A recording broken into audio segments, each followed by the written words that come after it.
नमस्कार किसान साथियों, मेरा नाम है जगदीश पाटीदार और आपका बहुत बहुत स्वागत है एक बार फिर से मेरा खेत मेरी प्रयोगशाला @आंबा यूट्यूब चैनल में। साथियों, आज हम सोयाबीन के रिप्रोडक्टिव स्टेज की बात करने वाले हैं। जनरली सोयाबीन में 3 रिप्रोडक्टिव स्टेजेस होती है साथियों, जिसमें सबसे पहली जब फ्लावरिंग स्टार्ट होती है उसको R1 यानी कि रिप्रोडक्शन की फर्स्ट स्टेज बोलते हैं।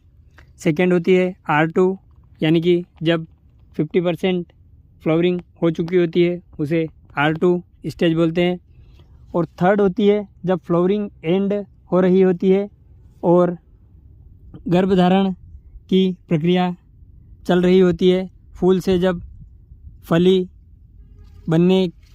और फली बनने के बीच की जो अवस्था होती है जिसे गर्भधारण निषेचन की क्रिया बोलते हैं, वो होती है R3 स्टेज। तो साथियों, R3 स्टेज पे सोयाबीन में छिड़काव के समय हमें किन किन बातों का ध्यान रखना चाहिए, उस टॉपिक को लेकर आज हम बात करने वाले हैं। साथियों, इस स्टेज में पौधे को एनर्जी ताकत की बहुत ज़्यादा आवश्यकता होती है, क्योंकि यहाँ पर पौधे में फ्लावरिंग एंड होकर फलियाँ बनने की प्रक्रिया शुरू होती है। और इस अवस्था में साथियों इंसेक्टिसाइड के साथ में फंजीसाइड फफूंदीनाशक का छिड़काव करना बहुत ही आवश्यक होता है, क्योंकि यहाँ पर पौधे की एनर्जी बढ़ रही होती है, रिप्रोडक्शन में ज़्यादा यूज़ हो रही होती है और इसी के साथ पौधे को अपनी लाइफ भी बचाना होती है। इसलिए इस अवस्था पर कीटनाशक के साथ में फफूंदीनाशक का स्प्रे अवश्य करें।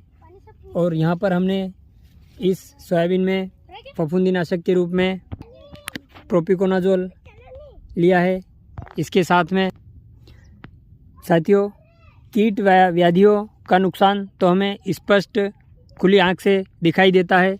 इल्लियो का प्रकोप अगर होता है तो हम उसको देख सकते हैं, पर फफूंद का अगर प्रकोप फसल पर होता है तो हम उसे खुली आंख से नहीं देख सकते हैं और पौधा उसमें कमज़ोर पड़ने लगता है।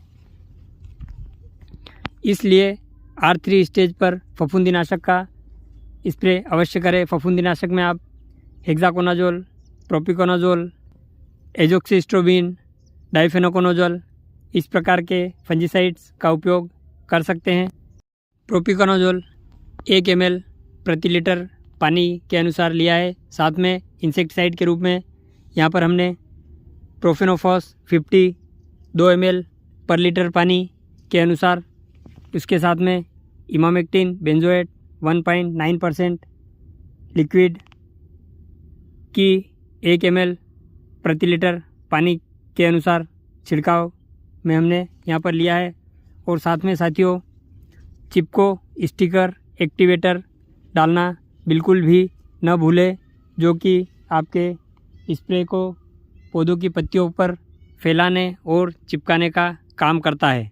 साथियों, छिड़काव के कुछ समय में या तुरंत ही अगर बरसात हो जाती है तो उस स्थिति में हमारा छिड़काव वेस्ट न जाए, उसका भरपूर उपयोग हो, इसके लिए स्टिकर एक्टिवेटर मिलाना न भूलें।